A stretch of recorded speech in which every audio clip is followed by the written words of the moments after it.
Praise the Lord అందరికీ. Praise the Lord. ఉదయకాల సమయంలో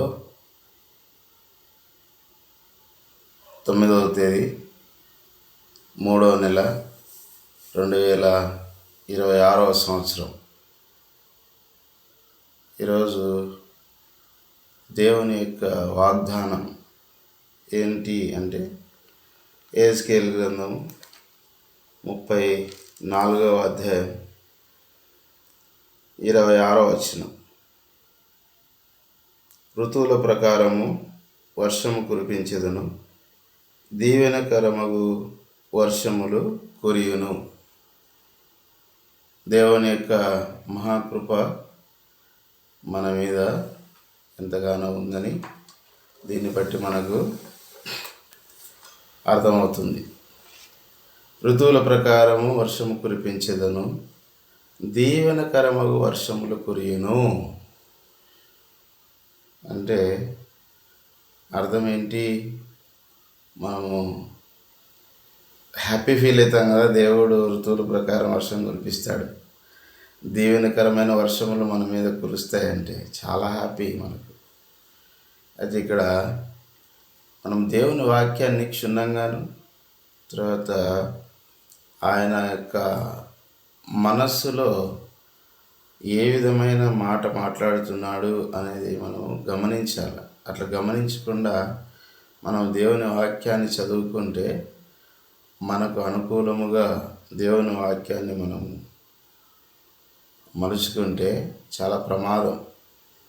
ఎందుకంటే దేవుని వాక్యము రెండంచుల గల ఖడ్గము, అది చాలా వాడి అయినది. తర్వాత దేవుని వాక్యము నిత్య జీవార్థమైన మాటలు. దాన్ని మిస్యూజ్ చేస్తే, దాన్ని మిస్అండర్స్టాండింగ్ చేసుకుంటే చాలా ప్రమాదంలో పడిపోతాం. కాబట్టి దేవుని మాట ఏదైనా కానీ, దేవుని మనసు ఏ విధంగా మాట్లాడుతుంది మనతో, ఆ వాగ్దానము ఏ విధంగా ప్రభు మనతో మాట్లాడుతున్నాడు, ఏ ఉద్దేశంతో మాట్లాడుతున్నాడు అనేది మనం గమనించాల. అందుకే దాన్నే ధ్యానం అంటారు, దాన్నే దేవునితో గడపడం అంటారు, దాన్ని దేవునితో సహవాసం చేయడం అంటారు. అట్లా కాకుండా ఏదో నామకార్థముగా చదివేసుకొని, నామకార్థముగా దండం పెట్టుకొని బయటికి వెళ్ళిపోతూ ఉంటారు కొంతమంది. అది చాలా తప్పు. ఎందుకంటే దేవుని వాక్యము ఆయన చిత్తం ఏమైందో, ఆయన ఏర్పాటు ఏమైందో, ఆయన మనస్సు ఏమైందో, ఆయన భావం ఏమైందో మనం గమనించాలన్న. గమనించి దేవుని వాక్యాన్ని మనం ఏం చేయాలంటే స్వీకరించే వారిగా ఉండాలి.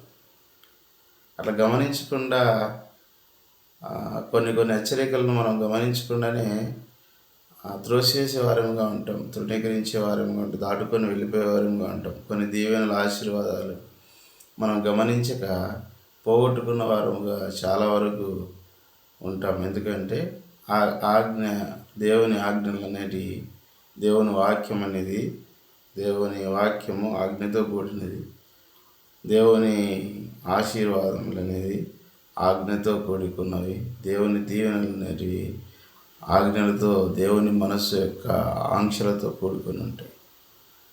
ఇక్కడ మన వాక్య భాగంలోకి వద్దాం.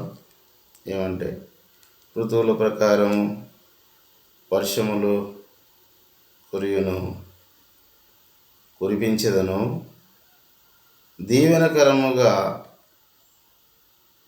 దీవెనకరమగును. ఆ వర్షాలు ఎట్లా కురిపిస్తాయంటే దీవెనకరమైన వర్షములు. వర్షము 2 రకాలు ఉంటుంది, అతివృష్టి, అనావృష్టి. దీవెనకరమైన వర్షం ఏం చేస్తుందంటే కావలసిన మోతాదులో దొరుకుతుంది.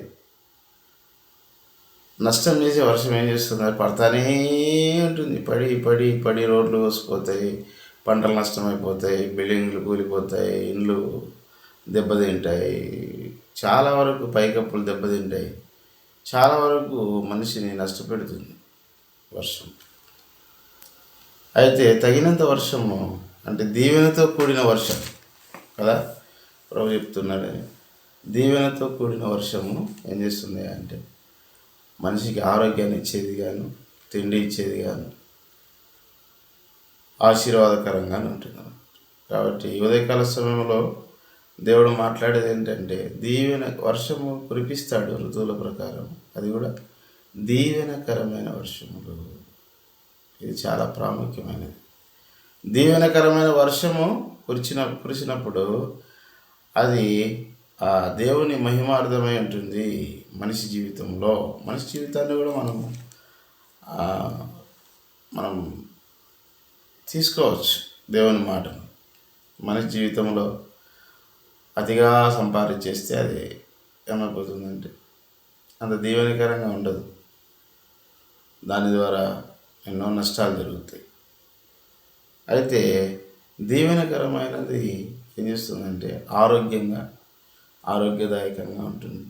తర్వాత కక్షలు పెంచదు, తర్వాత అసూయలు పుట్టించదు, తర్వాత భేదాభిప్రాయాలు ఉండవు. దీవెనకరమగునది కొంచెమైనను చాలు. అది దేవుని మహిమ కొరకు దేవుడిచ్చేది. అది మనిషి ఆరాటం కొద్దీ ఏమైనా చేయొచ్చు, మనిషి ప్రాకులాడచ్చు. అది చేయాలి, ఇది చేయాలి, ఇది చేయాలి, అది చేయాలని, అట్లా సంపాదించాలని అన్నిటి మీద ఫోకస్ చేయొచ్చు. కానీ అది దీవెనకరమైనదా ఆరోగ్యకరమైనదా అని గ్రహింపు కలిగి ఉండాలి. ప్రభు ఇచ్చేది దీవెనకరమైనది, మనిషి ప్రాకులాడేది అనారోగ్య పరిస్థితే. కాబట్టి అంటే ప్రాకులాడొద్దు అని చెప్పడం లేదు, పనికి పోవద్దు అని చెప్పడం లేదు.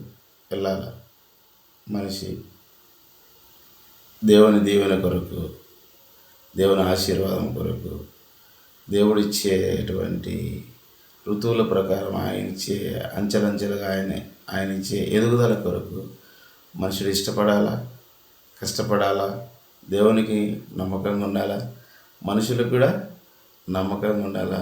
దేవుడిచ్చే యొక్క మంచి పదార్థములను తీసుకునేవాడుగా ఉండాలి. తప్పులేదు. కష్టపడే దాంట్లో, పని చేసే దాంట్లో, ఉద్యోగాలు చేసే దాంట్లో, సంపాదించే దాంట్లో, వ్యాపారం చేసే దాంట్లో ఏం తప్పులేదు. అన్నీ దేవుడు ఋతువుల ప్రకారంగా మనకు అంచెలంచెలుగా ఏ ఏజ్లో ఏం కావాలో ప్రభు సమృద్ధిగా ఇస్తాడు.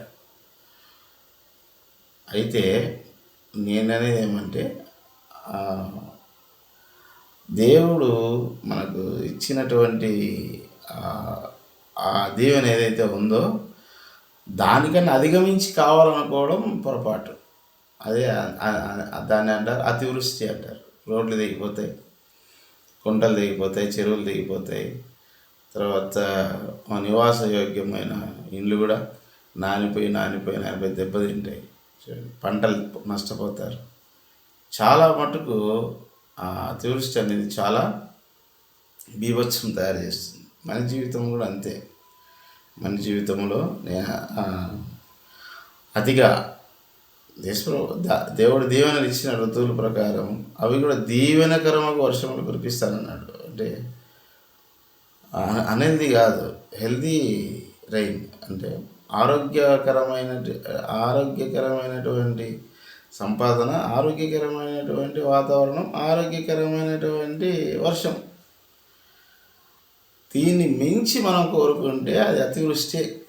అతివృష్టి అనేది ఏం చేస్తుందంటే మనిషి నెమ్మది లేకుండా చేస్తుంది, మబ్బు మూసుకుంటుంది, నెమ్మది లేకుండా చేస్తుంది, సంతోషం లేకుండా చేస్తుంది, భయము. ఎక్కువ సంపాదించేసినామే ఏమైపోతుందో ఏమో అని భయము, దిగులు, చింత. కాబట్టి సంపాదించే వాళ్ళని వద్దని చెప్పడం లేదు, దయచేసి ఏమనుకోద్దండి. దేవుని యొక్క దీవెన ఋతువుల ప్రకారం ఉంటుంది, అది గుర్తుపెట్టుకోండి. దేవుని యందు భయభక్తులు కలిగి ఆయన దీవెనల కొరకు మనం కనిపెట్టుకుంటే ప్రభు మనకు ఋతువుల ప్రకారముగా ఆయన అనుగ్రహించే దేవుడుగా ఉన్నాడు. ఋతువుల ప్రకారము ఆయన మనల్ని దీవించే దేవుడుగా ఉన్నాడు. ఋతువుల ప్రకారము ఆయన మనల్ని ఆశీర్వదించే దేవుడుగా ఉన్నాడు. ఈ మాటలు ప్రభు దీవించి మన హృదయాలను మేల్కొల్పునుగాక. ఉదయకాల సమయంలో ప్రైజ్ ది లార్డ్. ప్రార్థన చేసుకుందాం. ప్రేమైన తండ్రి, పరలోకమందున దేవా, కృపాసక్తి సంపూర్ణుడా, నీ బంగారు పాదాలు పొందనాలే. నీ వాగ్దానమును మా ఎడల మీరు సిద్ధపరిచినందుకు ఈ దినమంతటిని ప్రభా మీరు దీవెనకరంగా ఆశీర్వాదకరంగా మార్చండి. ప్రభా మా ముందున్నటువంటి పని, మా ముందున్నటువంటి ప్రభా జీవన సంబంధమైన వ్యాపారం, జీవన సంబంధమైన వాటిలో మేము నీకు నమ్మకంగా ఉన్నట్టుకున్నాం.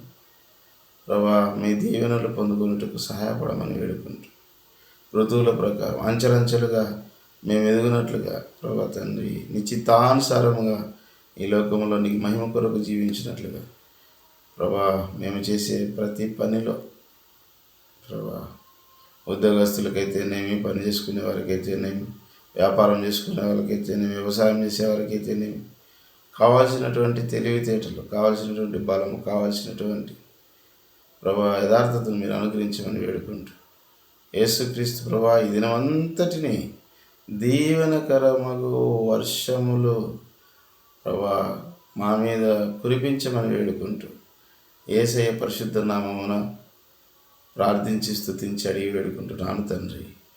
ఆమెన్. Praise the Lord. దేవుని నామమునకు మహిమ కలుగునుగాక.